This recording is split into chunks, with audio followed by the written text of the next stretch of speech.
Ito na naman tayo mga lods. Magkakameron na naman tayo ng gala. So ngayon pupunta tayo ngayon sa Monte Maria, Batangas City. Sisimba tayo doon mga lods. Maganda doon, maganda.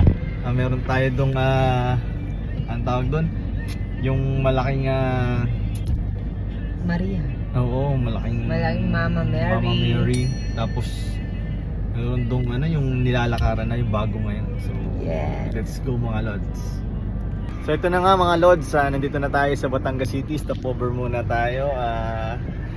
Iihi daw muna. Wiwiwi.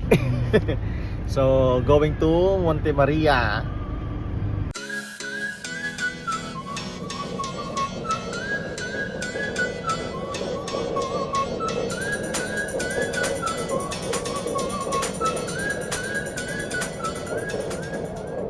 Finally, nakarating na tayo ngayon sa Monte Maria mga lods. Sobrang lawak ng parking nila, kaya hindi nyo po problemahin ang parking kung may dala kayong sasakyan mga lods.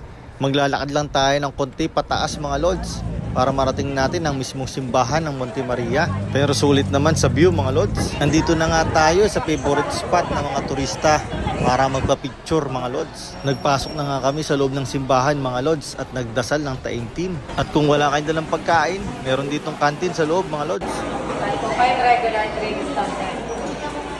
5 regular, 3 discounted. 1,050 ma'am. Hindi na rin namin pinalagpas ng pagkakataon na matry ang view deck ng Monte Maria mga lods. After bumili ng ticket ay pumili na nga kami para makasakay na ng elevator mga lods. Grabe mga lods, 17th floor lang naman ang inakyat natin. Hentenen! Nandito na nga tayo mga lods. Let's go!